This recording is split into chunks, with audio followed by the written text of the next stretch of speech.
todavía siguiendo con nuestra serie sobre familias conforme a las Escrituras.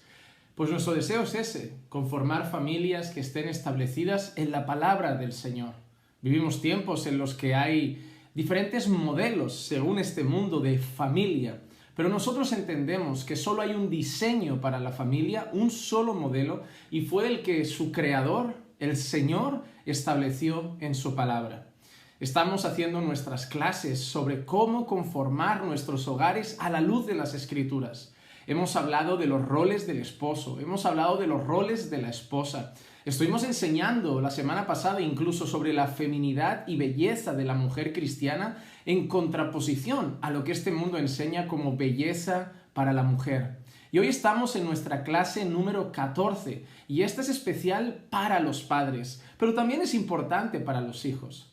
Si usted es padre, esta enseñanza va a ser crucial para su vida. Si usted es hijo, esta enseñanza es muy importante para ustedes también. Y si no son padres, el día de mañana, el Señor quizá les dé hijos a su matrimonio o cuando a lo mejor están solteros, pero el día de mañana formarán familias. Así que creo que esta es una parte muy importante de la educación de los hijos. Hoy vamos a hablar de su disciplina, de la importancia de disciplinar a los hijos, de la importancia de corregir a los hijos, y vamos a tratar un asunto que en este tiempo es muy peliagudo y es el hecho de la disciplina física.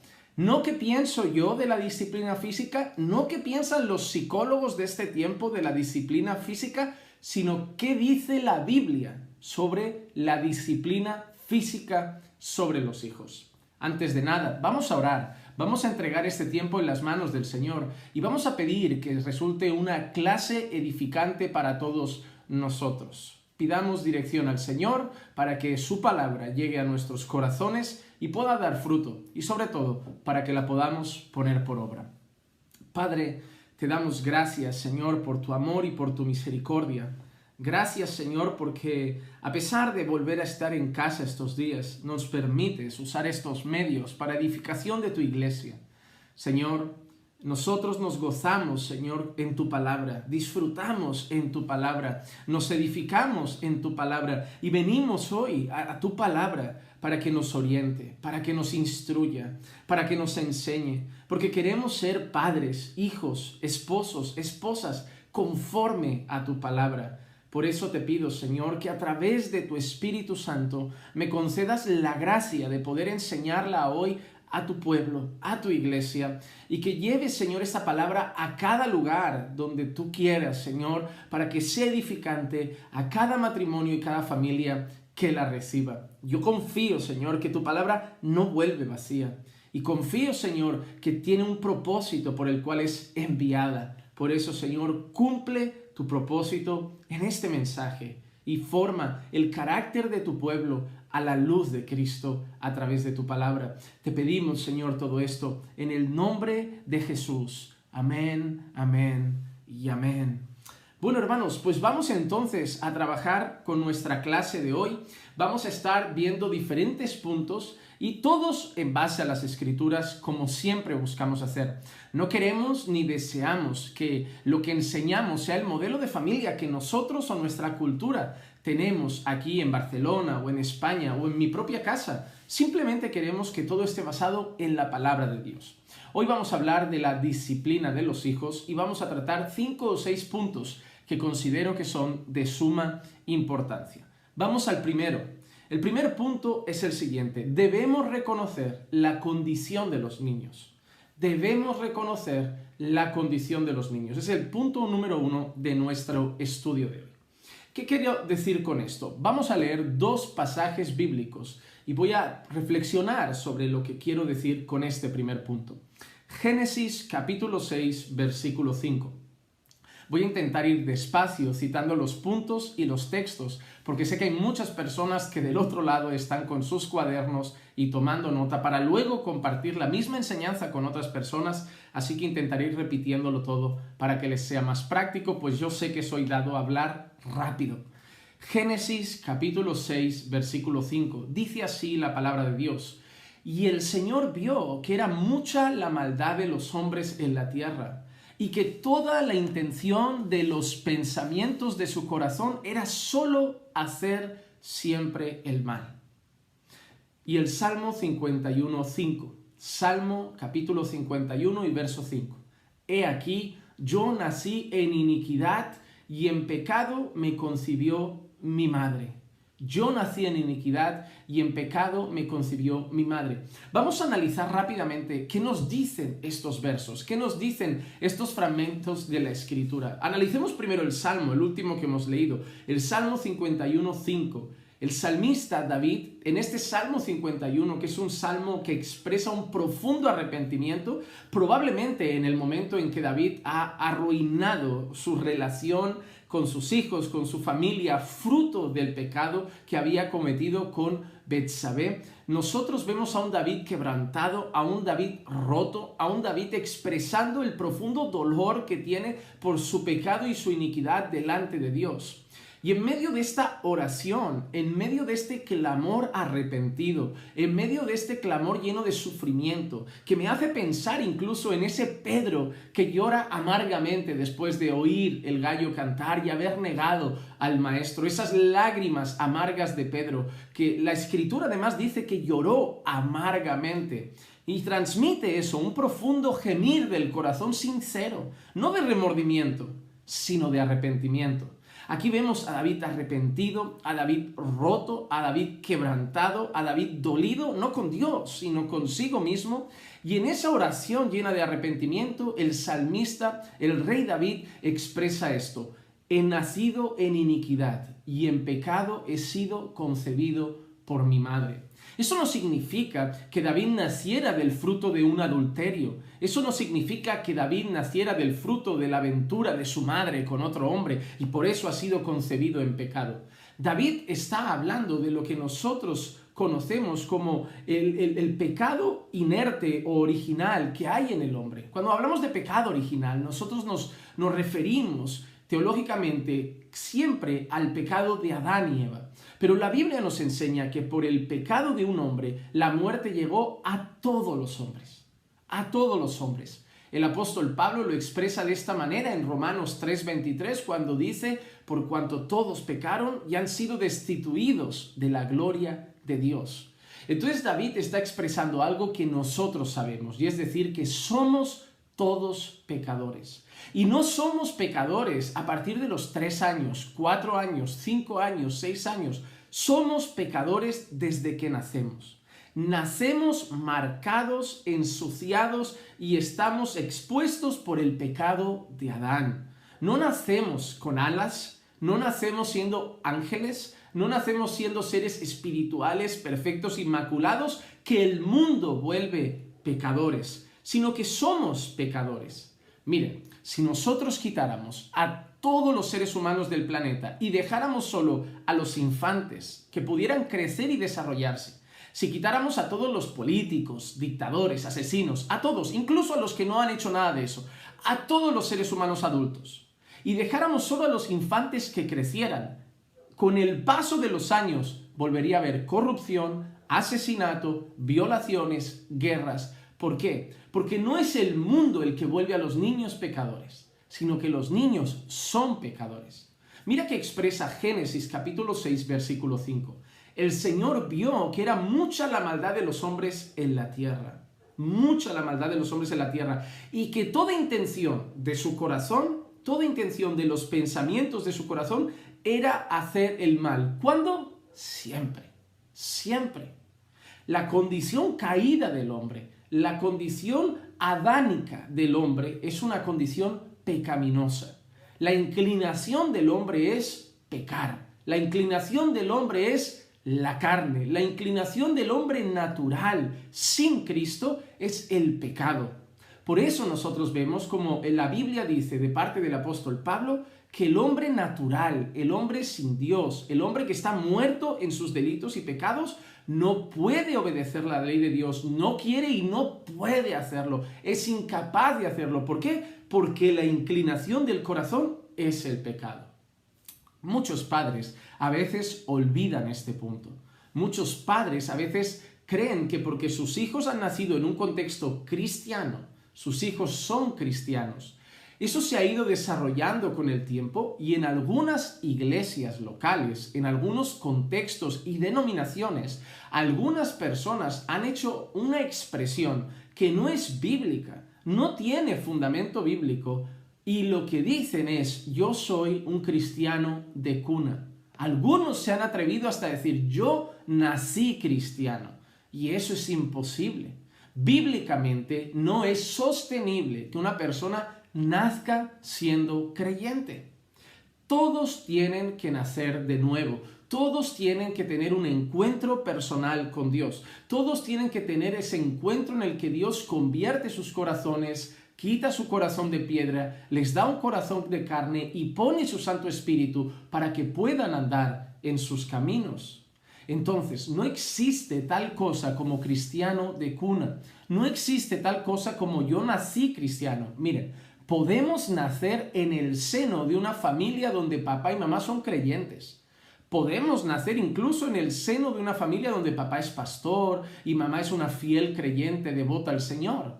Podemos nacer en una casa y en un hogar que ama a Dios, que teme a Dios, que respeta a Dios, que camina con Dios, formado por fieles creyentes del Señor. Aún así, no nacemos creyentes. Los padres deben ser conscientes de la condición espiritual de sus hijos.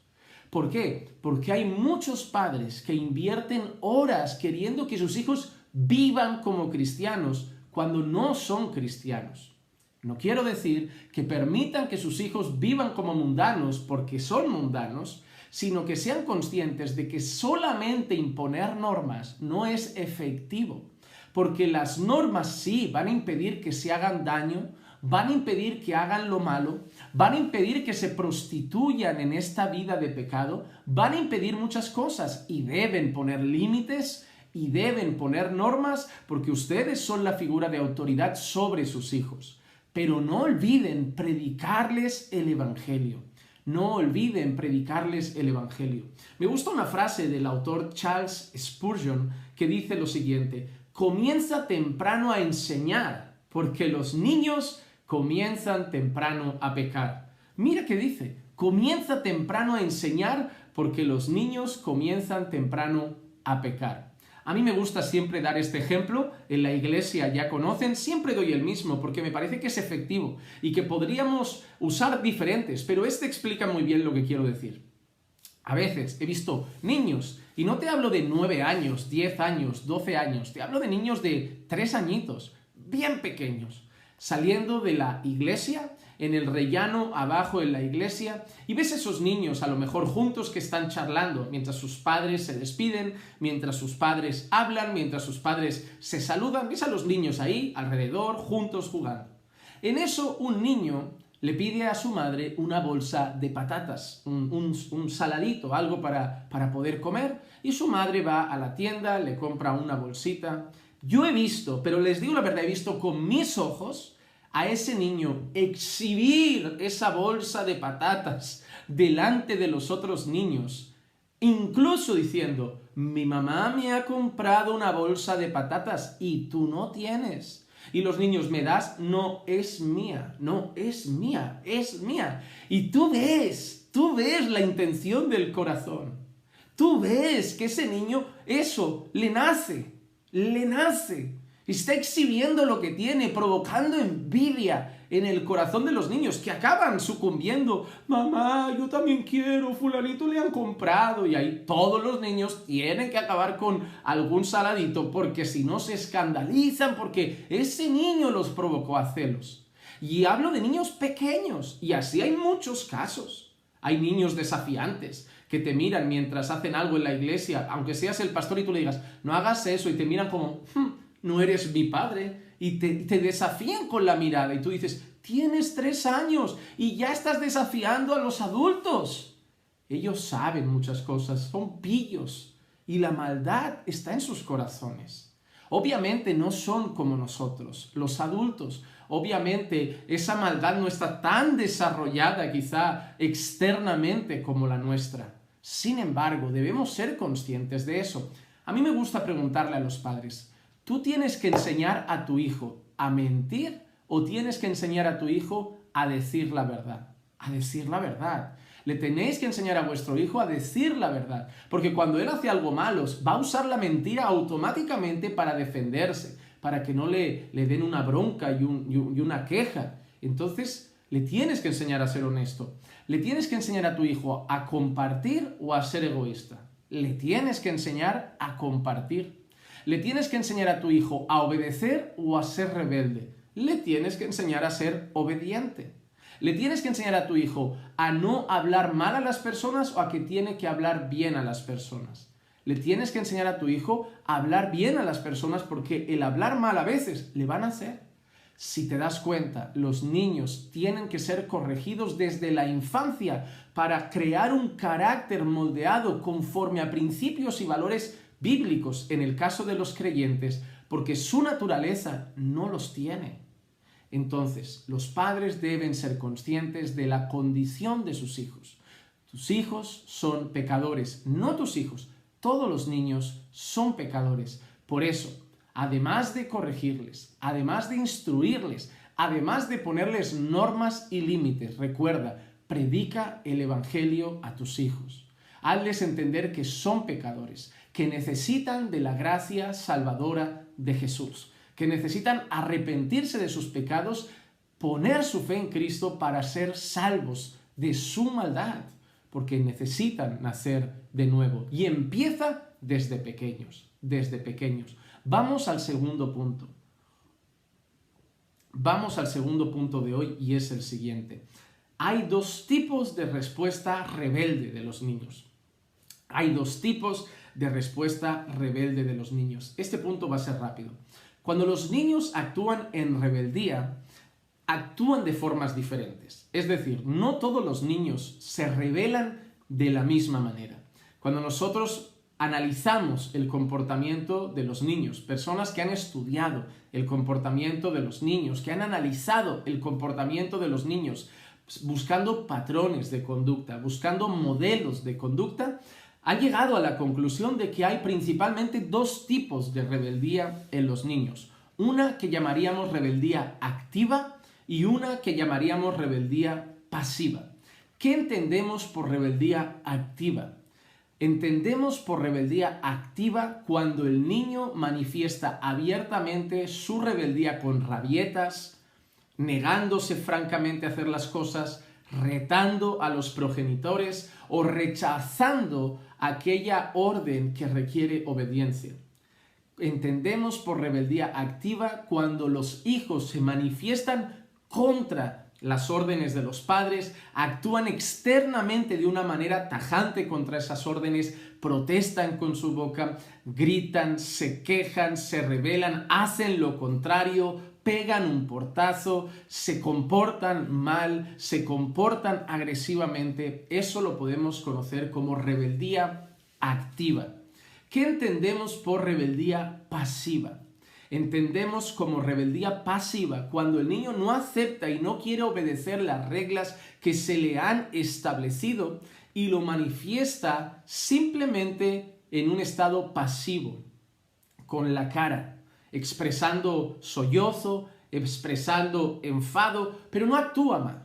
No se revela externamente actuando mal, gritando, dando golpes, actuando de manera contraria. Simplemente pone una cara de no aceptación, pone una cara de enfado o pone una cara de sollozo y se queda de una forma pasiva. Pero eso también es una forma de rebeldía. A veces creemos que son los que gritan, los que actúan mal, los que externamente hacen visible su rebeldía, los que están actuando de forma rebelde. Pero hay algunos que simplemente se cruzan de brazos, ponen mala cara y agachan la cabeza, expresando así también su rebeldía.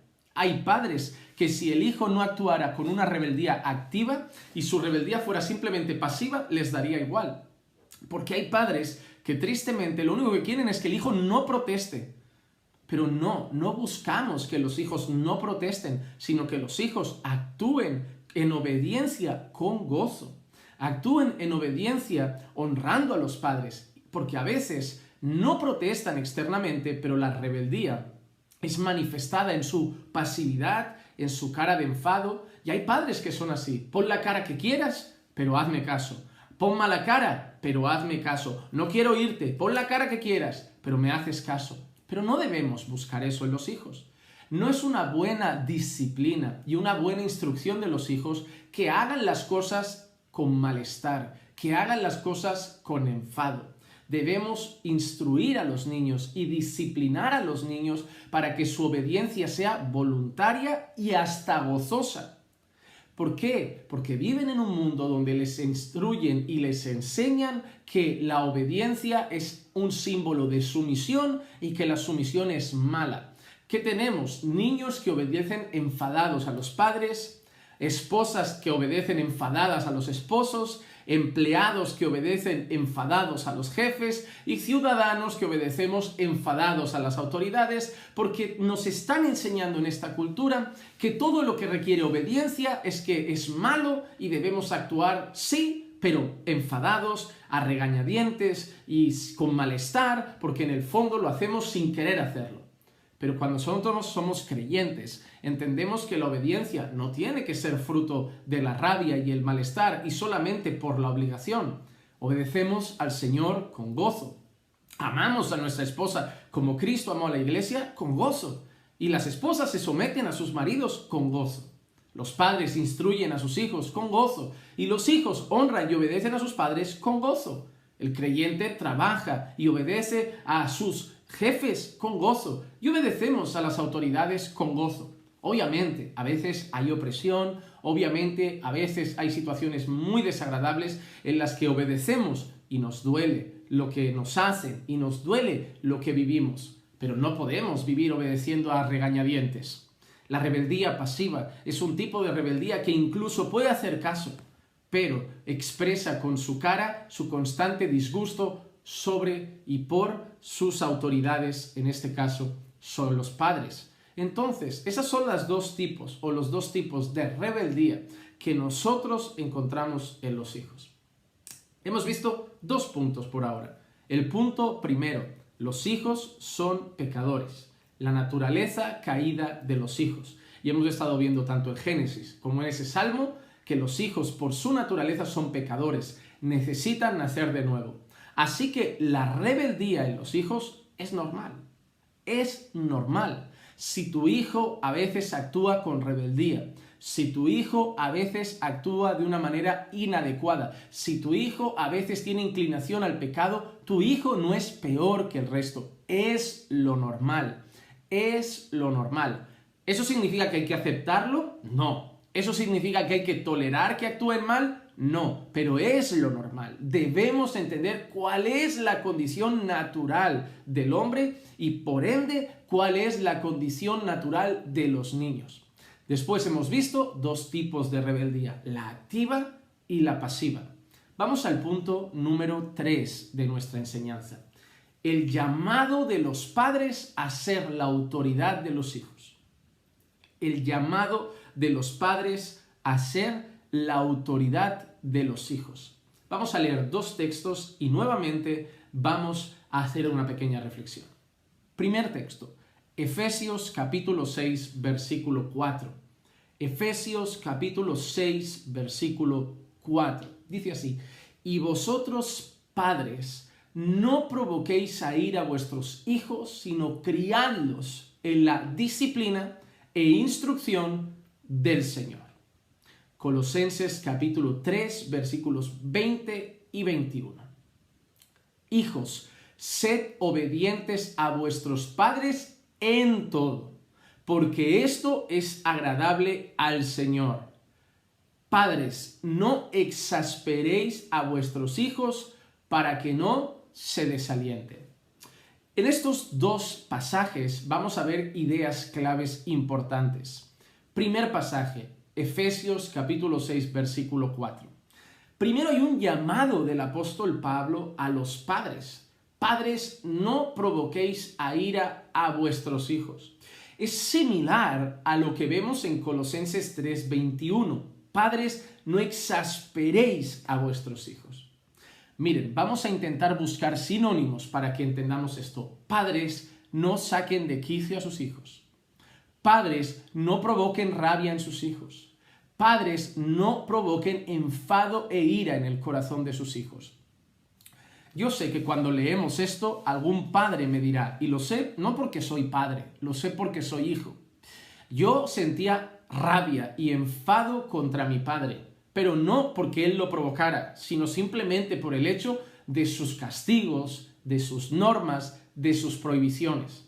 Cuando mi padre, yo le decía, papá, mira, yo quiero irme con mis primos el día 31, después de entrar el año, de fiesta un rato, y me decía, no, tú no. Y yo, pero papá, yo quiero ir, a mí me da igual lo que hagan tus primos, tú eres mi hijo y tú no vas, pero papá, yo te odio porque todos van y tú me oprimes y tú me tienes aquí esclavizado. Eso no es provocar a ira a los hijos.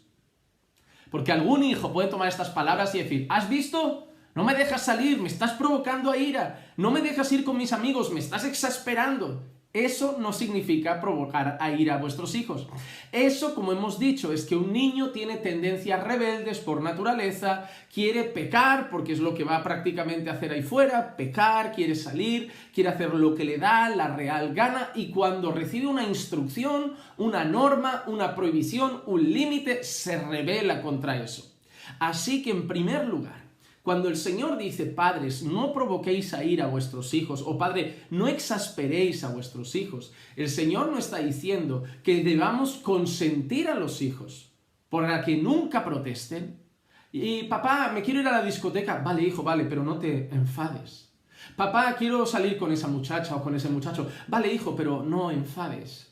Papá, quiero ir esta noche a dormir allí, no voy a volver a dormir esta noche a casa. Vale, hijo, lo que tú quieras. No está diciendo eso. Hay actitudes de los padres que sí pueden provocar a ira a los hijos. Algunos ejemplos que yo les puedo dar. Por ejemplo, cuando yo leía ese texto, a mí me vino a la mente una escena bíblica que probablemente a mí me hubiera provocado a ira o me hubiera exasperado si yo fuera uno de los hijos de ese hombre. La escena que todos conocen. ¿Recuerdan un padre que tiene bastantes hijos? Pero hay un hijo especialmente al que aprecia y quiere en gran manera. Le tiene afecto, le tiene cariño, y aunque los padres digan, os queremos a todos por igual, claramente ese hijo era el ojito derecho de papá. Tanto es así que un día papá decidió hacerle una túnica solo a ese hijo. Imagínate esta escena. Hijos, venid todos. Ahí ponen a toda la tropa de hijos delante. Y papá saca una túnica preciosa, de colores. Ha llevado días, a lo mejor semanas, a hacer esa túnica. Se ha usado material lindo, material a lo mejor caro y bueno para hacer esa túnica. Y de golpe papá saca una única túnica. Pone a todos los hijos y dice, ven aquí, José, amado mío. Te quiero dar esta túnica a ti. ¿Qué va a sentir el resto de los hijos? ¿Qué van a sentir el resto de los niños? Imagínate que le da la túnica, mira al resto, y la nuestra, no, solo hay túnica para José, pero os quiero a todos por igual. No nos quieres por igual, porque si no habrías hecho una túnica igual para cada uno de tus hijos, demostrando así que nos quieres de la misma manera. Entonces, hay actitudes que pueden provocar a ira a los hijos. ¿Cómo? Comparativas. Porque tu hermano es bueno y tú eres malo, porque tu hermano es obediente y tú eres rebelde, porque tu hermano llegará lejos y tú no llegarás a nada. Comparaciones pueden exasperar a los hijos. Número 2. Actuaciones de maneras desequilibradas, como la que hemos contado, un regalo a uno y al otro no, un helado a uno y al otro no. Ven conmigo que te llevo al parque y tú no, contigo no comparto tiempo, con él sí. Eso puede provocar exasperación en los hijos. Número 3. Podemos ver también las comparaciones. Ah, es que tu hermano sí llegará lejos, tú no vas a llegar a ningún sitio. Es que tu hermano solo me da alegrías, tú solo me das disgustos. Eso puede exasperar a los hijos. Aunque sea cierto, no es prudente hacer esas cosas. Número 4. Avergonzarlos de manera pública.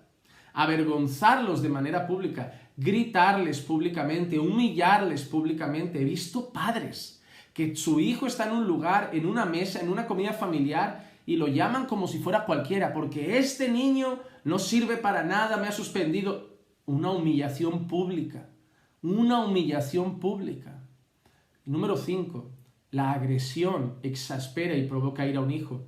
Cuando un padre llega a un límite, y algunos son fáciles de llegar a ese límite, y empieza a pegar agresivamente a un hijo. No hablo de una corrección física, hablo de pegar literalmente, coger de los pelos, pegar sin cesar en la cabeza, en la cara, con una vara, con un cinturón, y pegar y pegar y pegar. Y no te hablo de una vara, un varazo, habiendo hablado, habiendo enseñado y proporcionado. Te hablo de varazo a varazo a varazo, tirando de los pelos, dejando al niño francamente magullado.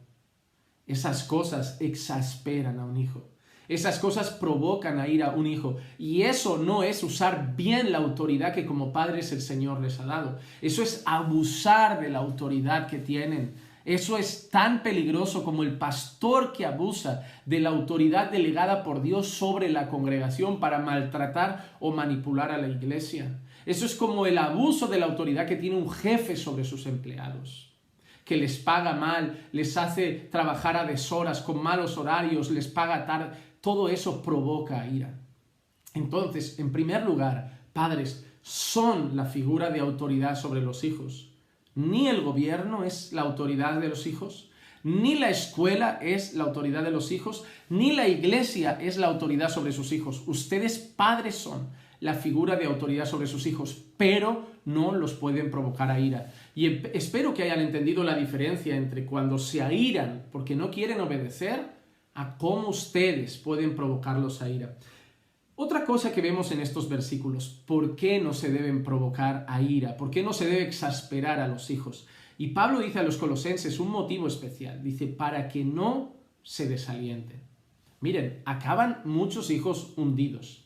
Una de las cosas que más tratamos los pastores en la iglesia son personas que a pesar de tener ya 30 años, 35 años, 40 años, cuando un día deciden desahogarse, cuando un día deciden hablar de las luchas internas que tienen, del sentir interno de su corazón, muchos acaban recurriendo al hogar y a los padres a la hora de expresar el malestar que tenían en la infancia.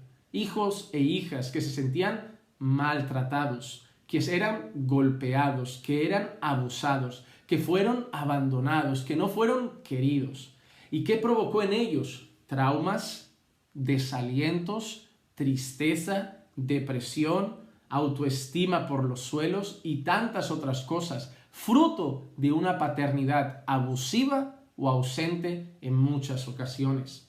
El efecto de los padres sobre los hijos, al ser la figura de autoridad más directa que tienen, es un efecto grandioso, para bien, pero grandioso también para mal. Así que en primer lugar, Pablo dice, tanto a los efesios como a los colosenses, que los padres no deben provocar a ira o exasperar a los hijos, sino que deben instruirlos, disciplinarlos y criarlos en el temor del Señor. A los colosenses, Pablo dice, hijos, sed obedientes a vuestros padres en todo. Pablo demuestra de esta forma que la figura de autoridad directa son los padres, porque hay una orden en la que Pablo deja claro que los hijos deben obedecer a los padres en todo. Los hijos debemos obediencia a nuestros padres. Quiero responder dos cosas. ¿Hasta cuándo debemos obedecer a los padres? Yo he pensado una cosa y la puedo justificar con las Escrituras. Yo debo obedecer a mi padre siempre.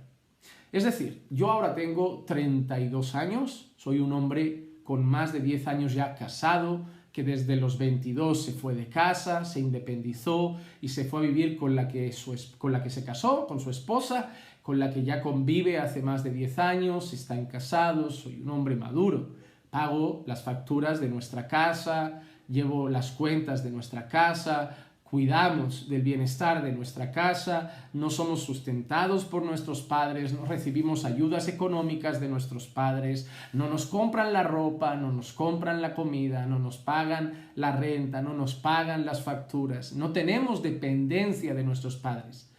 Pero que yo sea independiente de mis padres, que yo haya dejado padre y madre y unido a Clisia para ser una sola carne con mi esposa, no significa que yo haya roto los patrones de autoridad. Es decir, mis padres siguen siendo figuras de autoridad sobre mi vida. Ahora tienen límites, obviamente. Ahora mis padres no determinan si yo salgo o no salgo, porque ellos también son conscientes de que ahora la autoridad que tienen sobre mí es distinta, porque ahora yo soy cabeza de hogar. Entonces, ellos ya no me dicen si debo salir o no, aunque me pueden aconsejar. Ellos ya no me dicen lo que debo hacer o no hacer, aunque me pueden aconsejar. Sin embargo, si yo voy a casa de mis padres con 32 años, llego a casa de mis padres y mi madre me dijera: Juanma, por favor, mientras acabo de hacer el almuerzo, saca a dar una vuelta al perro y de paso compra pan en la panadería y súbelo para el almuerzo. Yo no tengo que hacer rebeldía pasiva. Y mucho menos rebeldía activa, porque yo no, porque ya tengo 32 años, porque yo no soy tu hijo, que vaya tu marido, yo ya no vivo aquí, no me manda. No, esas no son actitudes de un hijo creyente. Claro que sí, mamá. Bajo. Y además debería decir más. Mamá, ¿quieres que de paso tire la basura? ¿Quieres que de paso compre algo que pesa, garrafas de agua o algo, y ya te las dejo en casa? No, hijo, no hace falta, pero voy. Y a lo mejor llega mi padre y está en el sofá sentado, y a lo mejor está viendo una película, tranquilo, yo estoy de visita en su casa, y mi madre dice: por favor, poned la mesa, preparad la mesa para el almuerzo. Y yo veo que me levanto y mi padre no se levanta. Debería yo decir: pero este hombre... no. Yo soy el hijo. Y si mi madre me ha pedido que ponga la mesa, pongo la mesa. Con 12 años, con 22, con 32, y si Dios me los conserva con vida, y yo sigo con vida con 52, y ellos con sus 72, 82 o lo que sea, seguiré haciéndolo, porque los honro, porque debo honrar a mis padres, y mis padres van a ser mis padres siempre, y mientras estén en esta tierra, siempre que yo pueda, y dentro de los límites adecuados, yo los honraré. Obviamente, si mi madre me dijera: quiero que tú apuntes a tu hijo a esa escuela y que no compres esa casa, sino que compres esa... No, eso es nuestra vida, y ahí ya los límites se están cruzando ahora que yo soy una persona independiente, esposo, cabeza de hogar. Pero dentro de los límites yo debo buscar honrar a mis padres, no importa que tenga 18 años. Estos niños que empiezan a decir a los padres: cuando yo tenga 18 haré lo que me da la gana, esos niños no conocen la palabra de Dios, son rebeldes y deberían nacer de nuevo, porque no es la actitud de un hijo creyente que buscará honrar a padre y madre todos los días de su vida. El motivo, aquí lo dice Pablo: porque esto es agradable al Señor. Porque esto es agradable al Señor. Es más, honrar padre y madre, la Biblia dice que es el primer mandamiento con promesa. Con promesa. Así que sé que me va a ir bien en la vida por ser un hijo obediente, porque agrada a mi Señor y el Señor va a bendecir la honra que yo demuestro a mis padres, porque es agradable a Dios. Pero la otra cosa que quiero decir: ¿cuál es el límite de obedecer a nuestros padres? Y esto principalmente a los que son menores, a los que viven en casa. Pastor, yo tengo 16 años, ¿significa que me pida mi padre lo que me pida, yo lo tengo que hacer? Mi padre es mundano y me pide que me emborrache con él, me pide que traiga chicas a casa y que me vaya, a lo mejor, porque eso hay padres que lo hacen, padres que frecuentan la prostitución y se llevan a sus hijos con la cara más dura. No, hijo, ven, te voy a llevar a una mujer. ¿Debo obedecer a mi padre en eso? No. El límite de la obediencia a padre, a madre, a las autoridades gubernamentales, al jefe y a cualquier autoridad que tengamos sobre nuestra vida es el siguiente: obedeced a Dios antes que a los hombres. Si se os pide algo que Dios prohíbe, Dios va primero. Y si se os prohíbe algo que Dios exige, Dios va primero. El límite es la voluntad de Dios. Si lo que la figura de autoridad que Dios ha puesto en este mundo contradice la voluntad de Dios para mi vida, la voluntad de Dios prevalece sobre la voluntad de esa autoridad, porque mi máxima autoridad es Dios y su palabra. Ese es el límite. Quiero leer otro pasaje antes de seguir al cuarto punto, y es el siguiente. Hebreos capítulo 12, versículos 6 al 8. Hebreos capítulo 12, versículos 6 al 8. Porque el Señor al que ama disciplina y azota a todo el que recibe por hijo. Vamos a ir analizando detalles de estos textos. Número 1. ¿A quién disciplina el Señor y azota? Al que ama, al que recibe por hijo. Ay, a veces siento que el Señor me está... Sí, es bueno. Es bueno. ¿Por qué? Porque es un padre. Porque los padres no corrigen para matar. Los padres no corrigen para lastimar. No corrigen para hacer daño. No corrigen para empeorar la salud de los hijos. No corrigen para herir a los hijos. Corrigen por el bien de los hijos. Y Dios es nuestro Padre eterno. Es nuestro Padre celestial. Y como Padre eterno, corrige a sus hijos. Al mundo lo va a juzgar. Al mundo lo va a castigar. A nosotros nos corrige y nos disciplina. ¿Por qué? Porque nos ama. ¿Cuál es la raíz de la corrección de un padre hacia un hijo? El amor. ¿Cuál es la finalidad de la corrección de un padre a un hijo? Su bienestar, su mejora, su perfección en su carácter, en sus modales y en su conducta. Pero el origen es el amor. El Señor no anda disciplinando a los mundanos, los puede castigar, pero el Señor disciplina a sus hijos.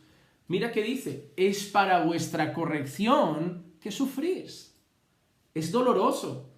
El autor de la carta a los hebreos, que muchos piensan que es el apóstol Pablo, no dice que la corrección sea agradable, no dice que la corrección sea buena, no, buena en el sentido de que sienta bien, es buena en el sentido del efecto que busca la corrección en la persona corregida, pero no dice que sea agradable, dice, vais a sufrir. ¿Por qué? Porque ¿cómo nos disciplina a veces el Señor? Vamos a ser honestos. A veces puede ser a través de economía, a veces a través de la salud, a veces a través de algo físico, a veces a través de algo emocional, no lo sé.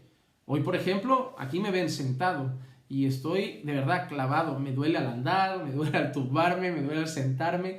Estoy teniendo un duro problema de ciática aquí en la zona lumbar y de verdad es muy duro. ¿Podría ser que el Señor me está disciplinando? Prefiero pensar que es porque llevo una vida un poco sedentaria y se me ha engarrotado la zona lumbar. Pero el Señor podría hacerlo. El Señor ha tenido a personas en cama para que reflexionen, para que se arrepientan y para que busquen más a Dios. El Señor ha hecho que personas por momentos pasen por desiertos para que lo busquen a Él con un corazón quebrantado. No sabemos cómo Dios hace las cosas, pero las hace. Pero si las hace para nuestro bien, porque la voluntad de Dios es buena, agradable y perfecta, a pesar de que a veces a nuestra carne no le agrade.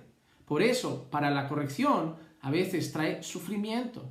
Dios os trata como hijos, dice, porque ¿qué hijo hay a quien su padre no discipline?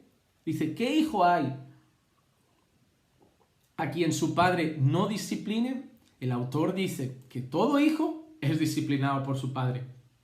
Si un padre no disciplina a un hijo, no está haciendo bien su trabajo como padre. Mira cómo sigue. Pero si estáis sin disciplina, es decir, si nadie os disciplina, si Dios nos disciplina, de lo cual todos han sido hechos participantes, todos los hijos, entonces sois hijos ilegítimos y no hijos verdaderos. Es decir, no sois hijos si no estáis siendo disciplinados por Dios, porque Dios disciplina a sus hijos. ¿Por qué? Porque los hijos de Dios fallan. Porque los hijos de Dios tienen que aprender. Porque los hijos de Dios no son perfectos y se equivocan. Y el Señor no retardará su disciplina. ¿Para qué? Para seguir perfeccionando nuestro carácter a la imagen de Cristo y que sigamos creciendo en la gracia y el conocimiento de nuestro Señor Jesucristo. Y el Señor nos va a disciplinar para ayudarnos en eso que conocemos como santificación progresiva. Entonces, hemos visto 3 puntos. Punto número 1, la condición inicial de los hijos. Son pecadores, tal y como hemos leído en Génesis, en el Salmo 51 y hemos reflexionado. Punto número 2. Hemos hablado de dos tipos de rebeldía. Rebeldía activa y rebeldía pasiva. Punto número 3. ¿Hemos hablado de qué? Hemos hablado de que los padres son la figura de autoridad puesta sobre los hijos. Y hemos dicho varias cosas. Por ejemplo, que no se debe provocar a ira a los hijos, exasperarlos. ¿Cómo? No sé, comparaciones, maltrato físico, burlas, humillaciones y tantas otras actitudes que pueden provocar ira a los hijos. Pero hemos recordado que por ser pecadores no aceptan normas, no aceptan leyes, no aceptan límites, y que se van a provocar ellos mismos a ira en su corazón cuando tengan límites y prohibiciones. Pero a eso no se refiere, no los provoquéis a ira, consintiendo que hagan así todo lo que quieran. ¿Por qué no se debe provocar a ira? Hemos dicho que es para que no se desalienten, para que no pierdan fuerza, para que no pierdan esperanza, para que ya no desistan de sí mismos y sigan siendo perfeccionados. Hemos visto que los hijos deben honrar a sus padres y obedecerlos, porque es bueno y agradable a los ojos del Señor, porque es el primer mandamiento con promesa, y que deben hacerlo en todo. ¿Cuándo? Mientras sus padres vivan, porque seguirán siendo sus padres dentro de los límites establecidos, siempre respetando, cuando uno ya ha formado su propia casa y es cabeza del hogar, los límites que hay en ello, y también respetando el límite de la voluntad de Dios. Si los padres piden algo que Dios prohíbe, no lo debemos hacer, y si los padres prohíben algo que Dios exige, no debemos obedecer, pues debemos obedecer a Dios antes que a los hombres. Y los padres son la figura de autoridad sobre los hijos. Y hemos visto que una de las maneras como los padres muestran esa autoridad es disciplinando a los hijos.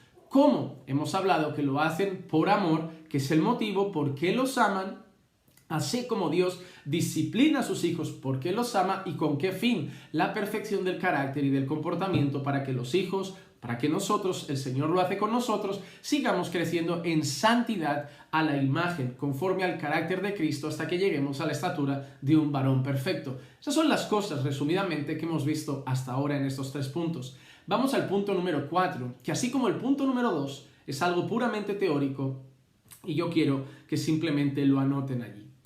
Punto número 4, 3 tipos de correcciones. Hay 3 tipos de correcciones, hay 3 maneras de corregir. Yo quiero dividir estos 3 tipos en estos. Número 1, corrección verbal. Corrección verbal. Número 2, corrección física. Corrección física. Y número 3, lo llamaremos de esta manera: castigo. Castigo. La palabra castigo no quiero que la malinterpreten como diciendo que Dios castiga a sus hijos como al mundo mismo. ¿Por qué no? Porque son sus hijos, y como hemos dicho, se trata de una disciplina que busca el bien y la corrección del carácter de los hijos de Dios. Pero cuando hablamos de maneras de corregir a los hijos, hablamos de corrección verbal, de corrección física y de los castigos. ¿Qué entendemos por corrección verbal? Cuando nosotros reñimos verbalmente a los hijos por su mala conducta. Cuando nosotros regañamos verbalmente a los hijos por sus malas actitudes. Cuando nosotros corregimos verbalmente la rebeldía de los hijos, corregimos verbalmente la mala actitud de los hijos, corregimos verbalmente el mal comportamiento de los hijos, para que esa conducta y ese comportamiento sea corregido. No significa insultar. Jamás le digas a tu hijo que no vale para nada, jamás le digas a tu hijo que es un inútil, jamás le digas a tu hijo que es un... lo que sea. No se insulta a los hijos. Bueno, es más, es que esto a veces no me entra en la cabeza, pero hay que decirlo en el tiempo en que vivimos. No se insulta a nadie. No se insulta a los hijos. No se insulta a la esposa, no se insulta a los políticos, no se insulta a los banqueros, no se insulta a los empresarios, no se insulta a los machistas, no se insulta a las feministas, no se insulta a los proaborto y no se insulta a los contraaborto, a los provida, no se insulta a homosexuales y no se insulta a heterosexuales, no se insulta a evangélicos, no se insulta a musulmanes, no se insulta a católicos, no se insulta a testigos de Jehová, no se insulta a mormones, no se insulta a adventistas, no se insulta a ateos, no se insulta a hinduistas, no se insulta a budistas, no se insulta a Hare Krishna, no se insulta a nadie. A nadie. Podemos opinar, Podemos mostrar nuestras diferencias desde el respeto, pero no se insulta. Podemos decir la verdad, podemos llamar la atención por el pecado, pero no se insulta. El insulto es una muestra de mala educación, de mala conducta.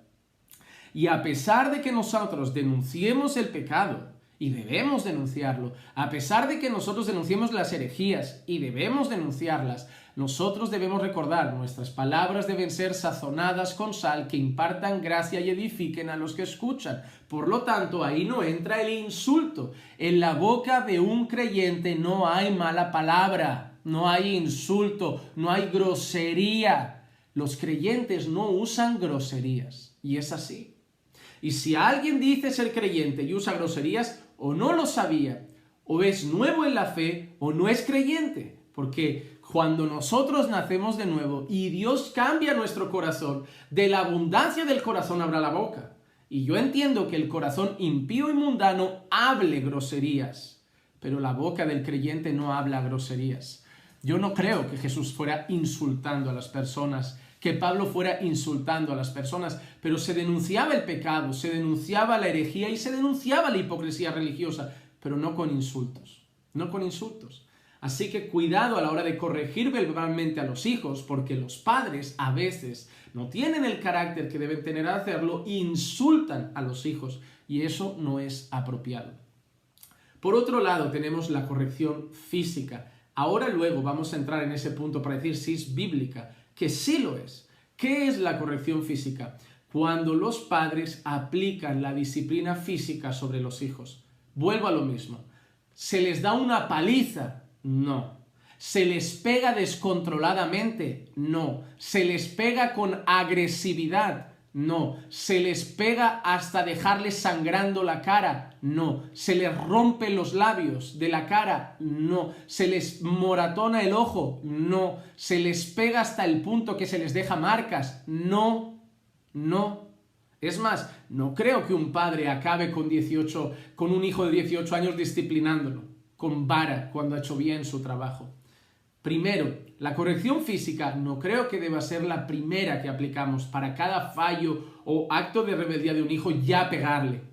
Y número dos, cuando hablemos ahora de esa corrección física debe ser moderada, debe ser controlada, debe ser explicada y debe ser en base al amor. Pero sí, tomar una vara o darle a un hijo en el trasero, ponerlo en el regazo y darle en el trasero una palmada, siendo pequeño, claro que va a ser desagradable para ese niño, pero es una actitud controlada, bajo un espíritu o un corazón sereno, manso, porque hay padres que viven enfadando y retando a los hijos y cuando su paciencia se agota, y se descontrolan y pegan a los hijos sin pensar y luego además los padres se arrepienten y muchos lloran y muchos se enfadan porque lo han hecho, me descontrolé. Pues no hay que llegar a ese límite. Si crees que tu hijo necesita una corrección física, en el momento adecuado, en la hora adecuada, de la forma adecuada y en el lugar adecuado, se le hace, pero no descontroladamente. Hay padres que no corrigen a sus hijos, que no disciplinan a sus hijos, que sus hijos van haciendo cada vez más cosas y obviamente la paciencia de sus padres llega a un límite y descontroladamente agreden a sus hijos. La agresión es una cosa, la corrección física es otra cosa. Está prohibido agredir a los hijos como a cualquier otra persona, pero corregir físicamente es posible, a la luz de las Escrituras. Y el tercer tipo de corrección es el castigo. Es cuando nosotros imponemos una especie de, no quiero llamarle penitencia para que no haya mal pensar, sí, pero es un castigo, una disciplina en alguna área estimada por los hijos para que ellos recapaciten en sus errores. ¿Cómo pueden ser los castigos? Pues podríamos hablar de retirarles el teléfono móvil en el caso de que lo tengan durante un mes, quitarles internet durante un mes, no dejarles salir con unos amigos al parque a jugar a la pelota durante un mes o prohibirles la televisión durante un mes. Cada padre conoce a cada hijo. Hay hijos que quitarles el teléfono no es un castigo y aman mucho leer tebeos, leer cómics, y quitarles los cómics un mes es un castigo para ellos. Hay hijos que apenas salen a la calle porque son de estos niños de esta generación que no ha pisado un parque en su vida y que viven en un mundo virtual de videojuegos y redes sociales? Pues quitarles el ordenador durante un mes será un buen castigo para ellos. Y aquel niño que apenas toca la tecnología pero ama estar en la calle jugando a la pelota, quitarle el parque durante un mes puede ser un castigo. Y en momentos puede ser adecuado. Así que hay 3 tipos de correcciones: verbal, física y castigo. Pero hay una cosa que me parece curiosa. Analizando esto y analizando la Escritura, yo veía que a lo largo del Antiguo Testamento, y que incluso hay cosas en nuestra vida diaria, que el Señor usa los 3 tipos de correcciones con su pueblo. Y a lo largo de la historia ha usado estas 3 correcciones con su pueblo. Voy a darles ejemplo. Por ejemplo, corrección verbal de Dios. Hemos dicho que corregir verbalmente es cuando nuestras actitudes son retadas verbalmente, cuando un hijo actúa mal y nosotros le corregimos verbalmente, le decimos verbalmente que algo está mal, que ha actuado mal, que su comportamiento es adecuado y lo corregimos verbalmente. ¿Cómo hacía eso el Señor? Con los profetas. ¿Te has dado cuenta? Cuando David peca, ¿recuerdan? Natán llega delante del rey David y empieza a hablarle, le cuenta la historia de aquel hombre rico que tenía muchas ovejas y un hombre pobre y simple que tenía solo una oveja, y viene alguien a visitar al hombre rico y en vez de coger una de sus ovejas, coge a la única oveja que tenía aquel hombre, tal. Y le cuenta toda la historia y al final el profeta le dice: ese hombre eres tú. El Señor corrigiendo verbalmente a David y diciéndole: has pecado, has pecado. ¿Cuántas veces hacía eso el profeta Jeremías? ¿Cuántas veces hacía eso, no sé, quizá Habacuc o quizá Isaías? ¿Cuántos profetas denunciaban el pecado del pueblo? El profeta Elías quizá denunciando el pecado del pueblo. Entonces nosotros vemos cómo Dios usaba a sus profetas para denunciar el pecado, para corregir verbalmente el pecado de su pueblo. Así que Dios usaba esa corrección verbal a través de los profetas. Mi pueblo ha pecado, mi pueblo me ha ofendido, mi pueblo se ha ido a los ídolos, mi pueblo se ha descarriado, mi pueblo se ha buscado cisternas rotas que no retienen el agua, y tantas cosas que a lo largo de la historia el Señor ha ido corrigiendo verbalmente sobre su pueblo. Hablemos de corrección física. Hemos hablado de que es cuando corregimos, ya sea con vara o una palmada, a los hijos. ¿Dios ha aplicado corrección física a su pueblo? Sí. A lo largo de la historia vemos cómo a veces ha aplicado enfermedades, momentos de plaga que han atingido el cuerpo y la salud de las personas. Y Dios castigaba físicamente al pueblo. Mira, eso es por vuestro pecado, eso es por vuestro pecado, esta enfermedad es por vuestro pecado, esta plaga, esta lepra, esto es por vuestro pecado. Y Dios corregía físicamente a su pueblo. Y número 3, el castigo. ¿Dios ha castigado a su pueblo? ¿Le ha privado de cosas? Sí, en ocasiones les privaba de la libertad. En ocasiones les privaba de ser libres en un pueblo y en una ciudad. ¿Cómo? Con tiempos de cautiverio. O les privaba de la abundancia. ¿Cómo? Con tiempos de escasez. Por haberme desobedecido, ahora seréis esclavos de Babilonia. Por haberme desobedecido, ahora durante un tiempo habrá escasez en este pueblo. Así que el Señor ha usado la corrección verbal, la corrección física, incluso el castigo con su pueblo a lo largo de la historia. Y esas 3 maneras son las maneras como corregimos también a los hijos. A veces hay que corregir de forma verbal, a veces es necesario corregir de forma física, hemos dicho, moderada, con templanza, explicando el por qué se va a hacer. Y número 3, también a veces hay que imponer castigos. Y cada padre debe buscar sabiduría en el Señor para conocer a su hijo y saber qué castigo es oportuno para su hijo. Porque lo que para uno es un castigo, para otro no es nada. Así que es importante conocer a los hijos. Y ese es un problema, porque muchos padres hoy no conocen a sus hijos y por lo tanto no saben castigar bien a sus hijos. Les castigan como todo el mundo castiga y por lo tanto castigan mal. Entonces, el punto número 5 de nuestra enseñanza de hoy. El tiempo de hacerlo no durará siempre. El tiempo de hacerlo no durará siempre. Hemos hablado de la condición de los hijos en el punto número 1, hemos hablado de 2 tipos de rebeldía en el punto número 2, hemos hablado de que los padres son la figura de autoridad y todo lo que dijimos entonces en el punto número 3, hemos hablado de los 3 tipos de corrección en el punto número 4 y en este punto número 5 vamos a ver que el tiempo no durará para siempre. Proverbios 19:18. Corrige a tu hijo mientras hay esperanza, pero no desee tu alma causarle la muerte. ¿Qué dice Salomón en este proverbio? Corrige a tu hijo mientras hay esperanza. Proverbios es un libro de consejo. Incluso podríamos hablar hasta de ética cristiana, de orientaciones para la vida. Y en todos estos consejos hay algunos que tienen que ver con la paternidad, con la disciplina y la corrección de los hijos. Y en este caso Salomón dice, corrige a tu hijo mientras hay esperanza.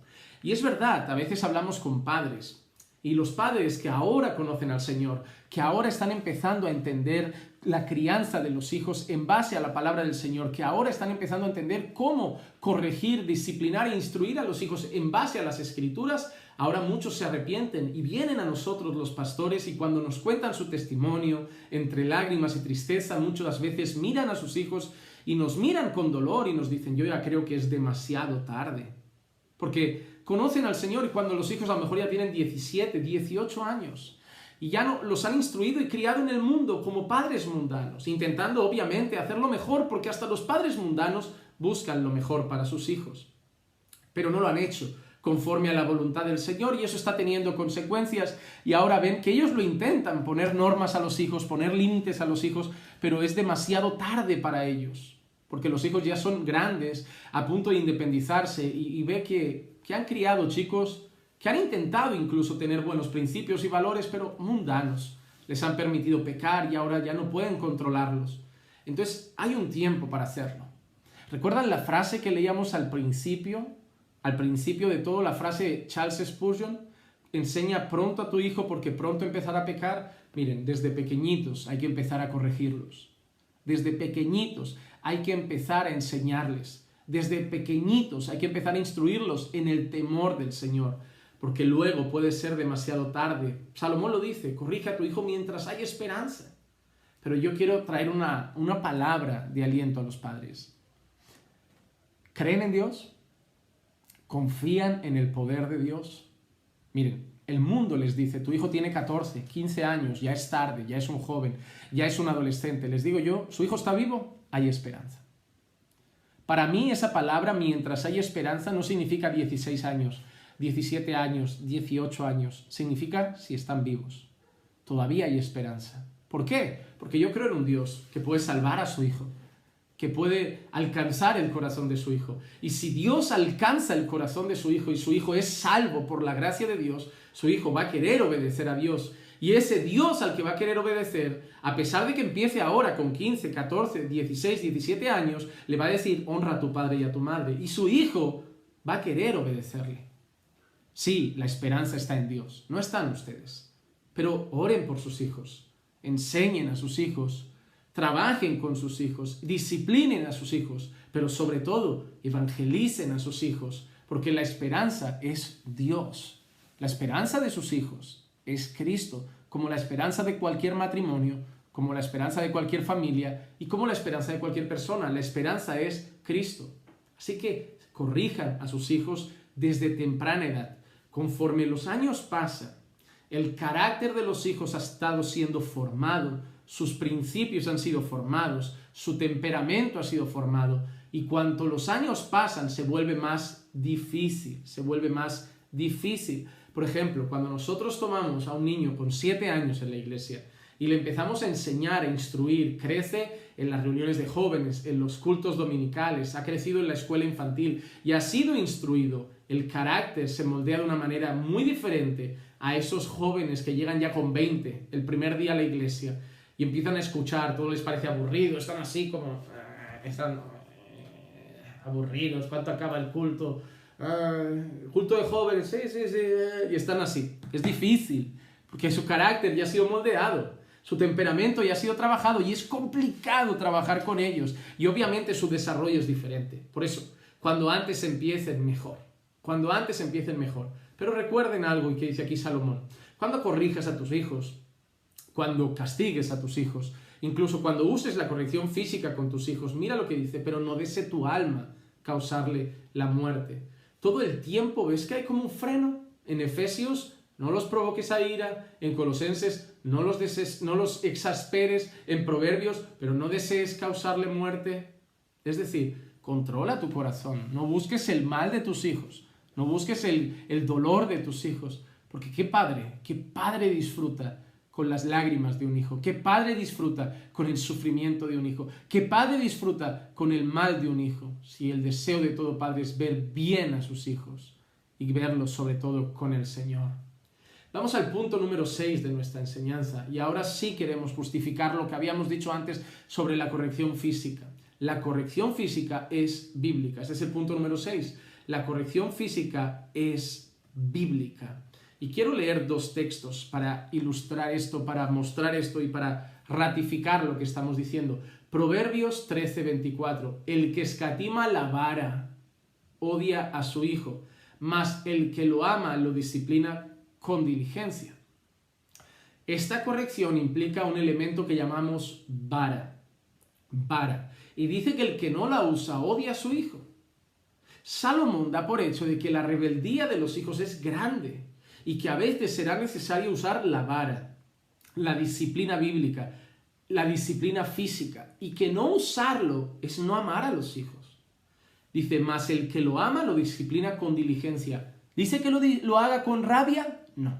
¿Dice que use la vara con agresividad? No. ¿Dice que use la vara con odio, enfado y desquiciado? No. Que lo haga con diligencia, que lo haga con sabiduría, que lo haga con prudencia, que lo haga con amor y que lo haga con responsabilidad, madurez, serenidad y dominio propio. Pero la vara es parte de la corrección de los hijos. Mira lo que dice Proverbios 22:15. La necedad está ligada al corazón del niño. Está aquí, está unida al corazón ¿de qué? No dice del adulto, del joven, del niño. La necedad está aquí, el pecado está aquí, la maldad está aquí, la rebeldía está aquí. Y dice que la vara de la disciplina la alejará de él.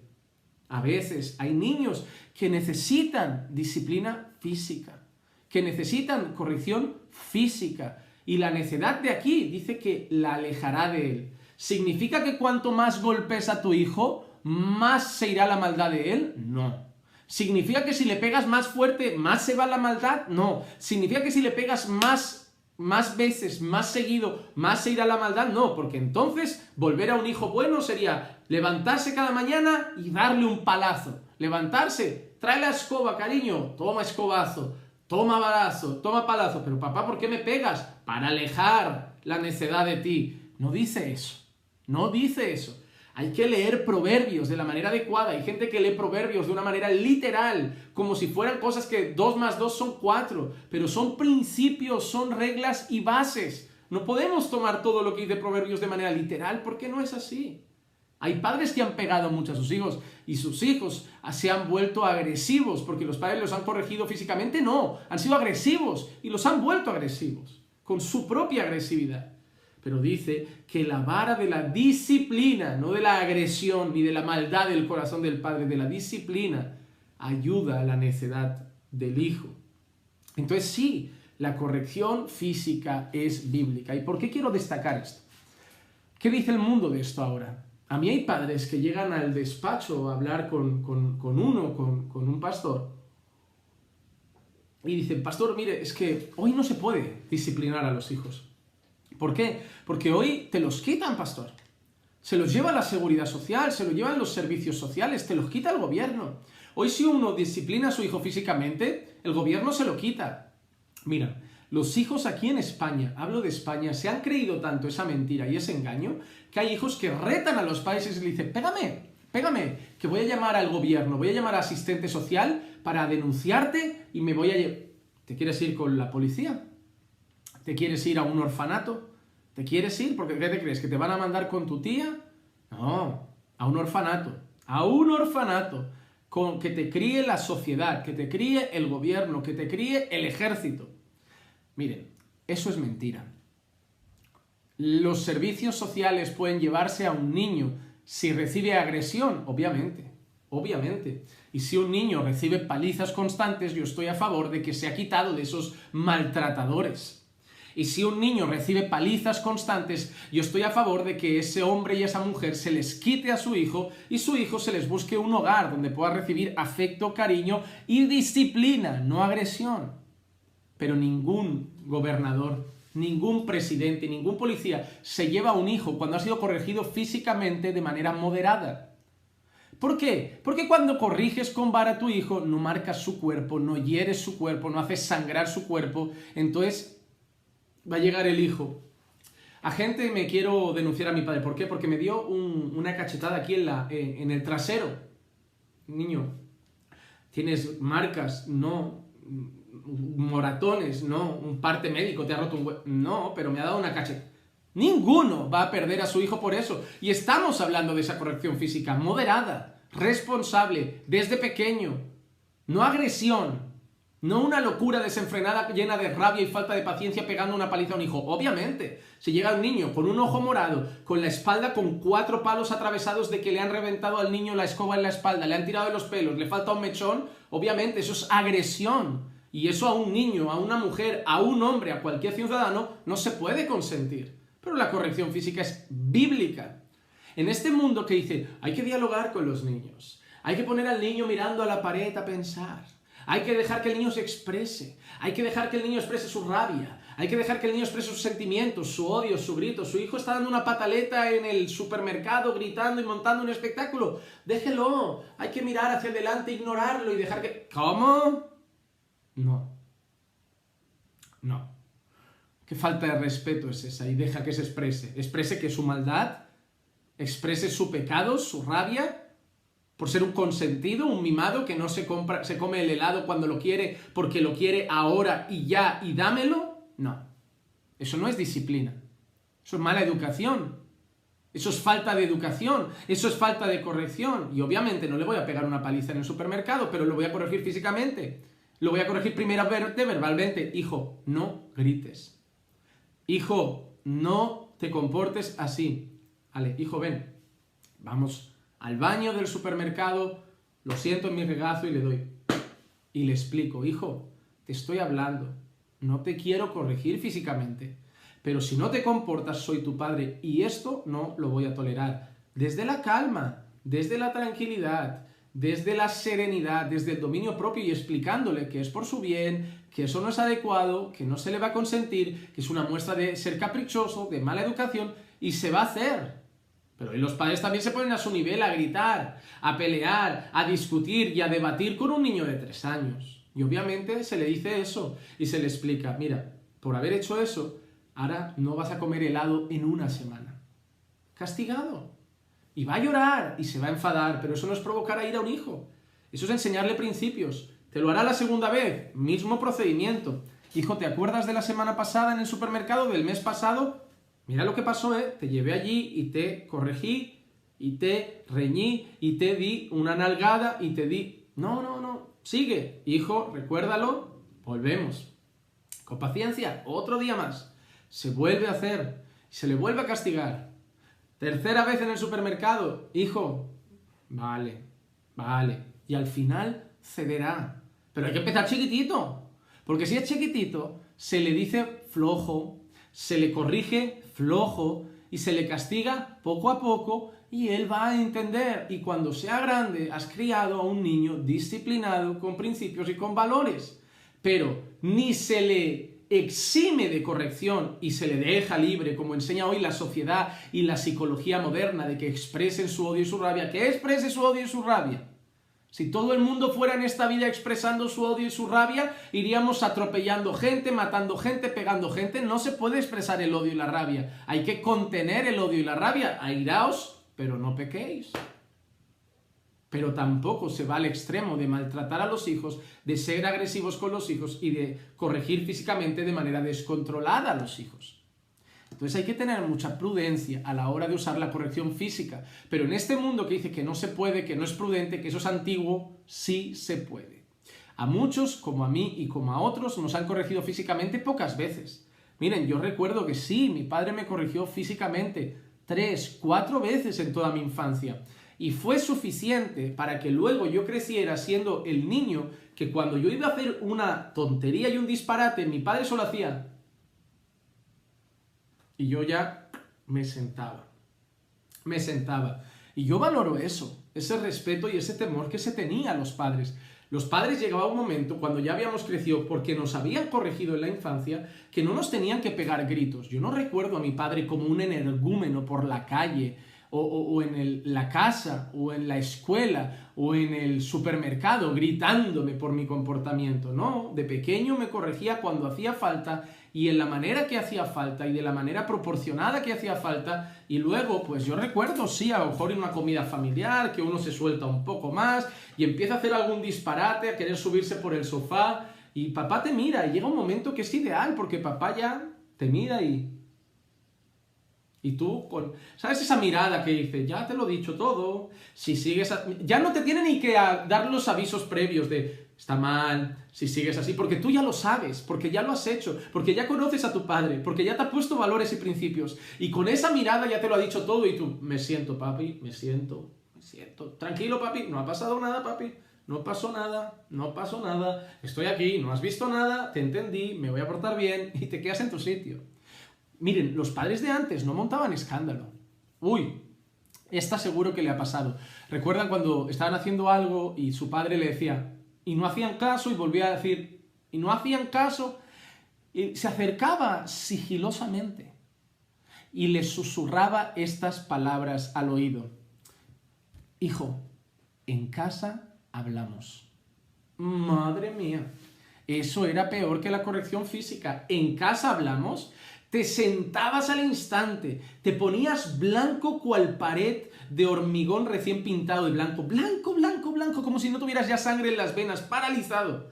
Y de golpe mirabas así en plan, si me porto bien se le va a olvidar. Si me porto bien se le va a olvidar. Y ibas, incluso porque los niños somos así, como aquí decimos en España, pelotas, cuando queremos salirnos con la nuestra. Y tú, papá, ya has visto, al final me he portado bien. No, Juanma, siéntate, en casa hablamos. Y tú, pero... Y entonces ibas a buscar como una aliada en tu madre. Mamá, habla con el papa. Y tu madre, porque era un equipo, porque no es como ahora, que uno corrige y el otro desautoriza, era un equipo, te miraba y te decía, Juanma, yo no quiero saber nada, eso tú lo arreglas con tu padre. Y tú, mamá, pero por favor, te lo suplico, habla con él, ruega por mí, intercede por mí. Juanma, es tu padre, yo no me meto, él te avisó, yo no quiero saber nada. Y a lo mejor luego sí que iba y decía, Juan, es que... Pero sin que te enteraras, porque ella no podía demostrar que estaba también dolida por lo que te iba a pasar. Y a lo mejor iba, y yo recuerdo, Fina, yo le avisé. Y tú ibas en el coche, y recuerdo que te subías en el coche y tú, papá, has visto, al final me he portado súper bien. Y tu padre callado, porque era un señor, y callado. En casa hablamos. Y tú, mamá, dile algo, hazle cambiar de opinión. Y llegabas a casa y te ibas a la habitación y calladito, eras el niño perfecto esos segundos. Y tú parecía que se iba olvidando. Y de golpe te estabas cambiando, ya poniendo tu pijama para la noche y tú pensando que todo se arreglaba y una voz sonaba desde el fondo.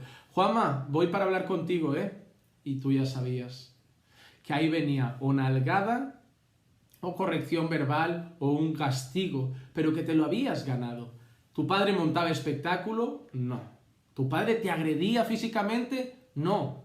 ¿Nos daba valores y principios? Sí. Y desde entonces, cuando uno hacía algo, con una mirada bastaba. Te miraba y ya está. Pero eso no fue así siempre. Eso fue después de castigos, correcciones verbales y correcciones físicas moderadas, en el tiempo oportuno y desde chiquititos. Y eso hizo una generación con principios y valores. Una generación como la nuestra, que cuando va a comprar decía, buenos días, señor Antonio, al que le vendía el pan. Y que cuando le daban algo, no se iba como los niños de ahora, porque tu padre no te ibas y te decía, Juanma, se dice gracias. Y tú, gracias, señora Lourdes. Juanma, se pide por favor. No se llega a una casa, ¿me das? Se pide por favor las cosas y tú, señora Antonia, por favor, ¿me podría dar un chocolatito? Señor Antonio, por favor, ¿puedo ir allí? Y te enseñaban. Y cuando ibas en el transporte, sentado con tu padre y venía un señor mayor, tu padre te decía, levántale y deja que se ponga el señor Paco. Y tú, pero tú mirabas a tu padre como, levántate tú, ¿no? Pero tú eras el joven. Y ellos eran los adultos y te enseñaban. Señor Paco, siéntese. Y al principio lo hacías como, siéntese, señor Paco. Y tú así, ¿no? Y tú estabas como, pero no lo entendías. Y tu padre llegaba a casa y te decía, mira, hijo, es que hay que respetar a la gente más mayor. Esa gente ya no tiene fuerza como tú, ya no tiene energía como tú. Esa gente, los huesos ya no son tan resistentes como tú. Ya han trabajado mucho, han hecho ya su labor en esta vida y ahora hay que ayudarles a que sus últimos años en esta tierra sean más agradables. Y por eso hay que ceder el asiento. Y a las señoras se las trata bien y se les abre la puerta del coche y se les retira la silla en el restaurante. Pero papá, esto que sí, que a una mujer se la trata con delicadeza, como a una princesa. Y todo eso te lo enseñaban y tú lo ibas aprendiendo. Y de golpe crecías y empezabas a tratar así a la gente y la gente se admiraba como, qué joven tan educado. Y esas frases las empezabas a escuchar. Es hermoso cuando te dicen eso, ¿no? De, oye, qué joven tan educado. Ya no quedan jóvenes como tú. Ves una señora mayor con 20 años y tú vas, señora, le ayudo con las bolsas. La señora ya piensa que le vas a robar por el tiempo en el que vivimos. Pero tú, señora, yo le ayudo a cargar las bolsas y gracias, joven. Ya no quedan jóvenes como tú. Pero ¿quién es el que merecía realmente la honra en ese momento? Eran los padres. Porque eso no era natural de ti. Eso eran años de trabajo desde pequeño. Pregunta hoy a los pastores, ¿cómo son los jóvenes de las iglesias? Pasotas, vagos, arrogantes, no saben freír un huevo, no ordenan su habitación, no se hacen la cama, no tratan a nadie con respeto, se sientan de cualquier manera, no saben comer de una manera adecuada, comen con la boca llena y hablando y masticando como si no hubiera un mañana, no se saben comportar en una mesa, no se saben comportar en una comida grupal, no se saben comportar en una comida familiar, no se saben comportar en un evento, no se saben comportar con educación en un culto, no saben la culpa de los padres. ¿Por qué? Por esto. Porque les han dado esto para que no les molesten. Y los de antes les dieron principios y valores. Y eso hay que cambiarlo. Hay que cambiarlo. Vamos a terminar de esta manera. Vamos a decir algunos resultados. Ese es el punto 7 y ya estamos concluyendo. Algunos resultados de la buena disciplina y corrección en los hijos. Son consejos. No significa que sea siempre así. Si das esto a tu hijo, pasará esto. Pero muchas veces ayuda. Son principios. El primero, crecerán en sabiduría. Proverbios 29:15. La vara y la reprensión dan sabiduría, pero el niño consentido avergüenza a su madre. Mira qué dice. El niño consentido avergüenza a su madre, pero la vara y la reprensión dan sabiduría. Dan sabiduría. ¿No quieres que tu hijo te pase vergüenza? ¿No quieres que mañana seas una madre avergonzada o un padre avergonzado por esos hijos adolescentes, preadolescentes y jóvenes pasotas que tienes y malcriados? Vara, reprensión, porque da sabiduría. Número 2. Luchas con la maldad de su corazón. La buena disciplina es una batalla contra la maldad del corazón del niño. Proverbios 20:30. Los azotes que hieren limpian del mal y los golpes llegan a lo más profundo del cuerpo. Los azotes que hieren limpian del mal. ¿Qué buscamos con esa corrección y esa disciplina sobre los hijos? Sobre los hijos, limpiar del mal. Quitar el mal de sus corazones. No podemos, sabemos que es una obra del Señor, pero la disciplina regular, constante y moderada, como hemos estado explicando a lo largo de la enseñanza, va luchando contra la maldad de su corazón. Es una muestra de amor hacia ellos. Hebreos 12:6, el Señor al que ama disciplina y azota a todo el que recibe por hijo. La corrección es una manera de decirle a los hijos, te amo. A lo mejor hoy no lo entiendes, pero te amo. A lo mejor hoy no lo comprendes, pero te amo y por eso te corrijo.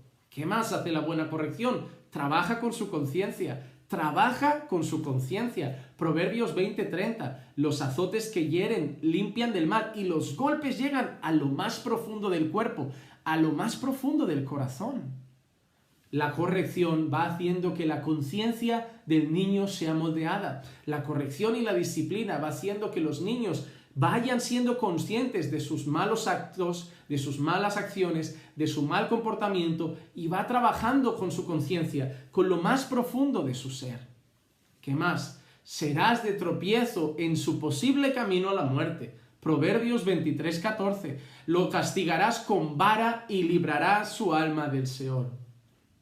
La corrección ayuda a ser como un freno en el mal camino que muchos hijos toman. Hijos que acaban en pandillas, que acaban en drogas, que acaban en vicios malos, que muchos les cuesta la vida, en esas pandillas donde asesinan y son asesinados, en esas drogas que se ha llevado la vida de muchos jóvenes. El alcohol se ha llevado la vida de muchos jóvenes, accidentes de tráfico, violaciones y tantos destrozos. La corrección, la vara, la disciplina es una prevención al mal camino que tomarán los niños el día de mañana. Todo, como hemos estado diciendo, con sabiduría, con prudencia, con amor, con calma, sí, con paciencia, como hemos explicado en toda esta enseñanza de hoy.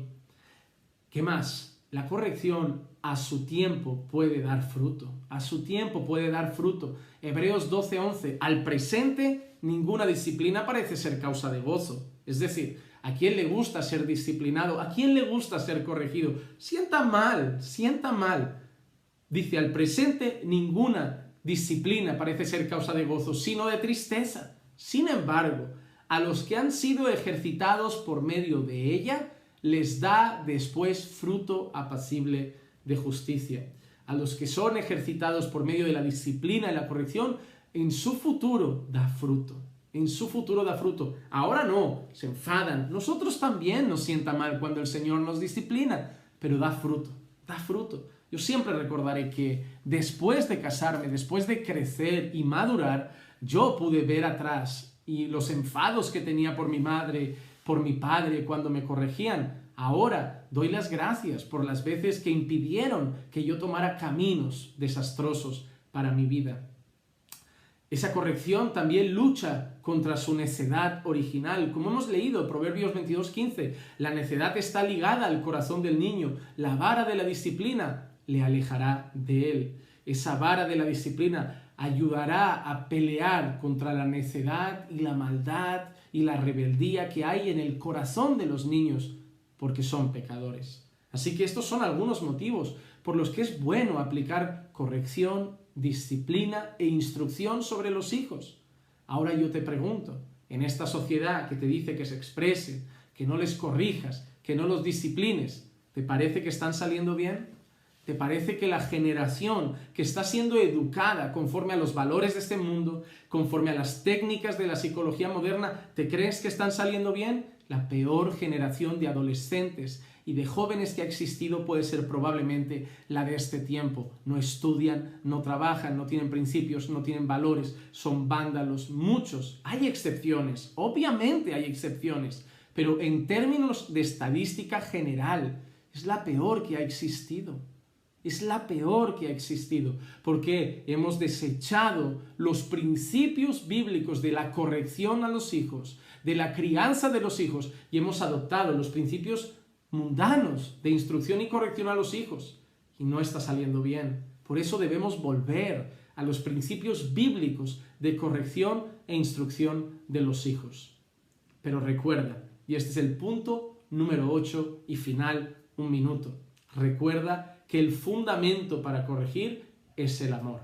Primera los Corintios 16:14, cuando Pablo está dando sus últimas instrucciones en la primera carta a los Corintios y les dice que se porten varonilmente, que hagan esto, que hagan aquello.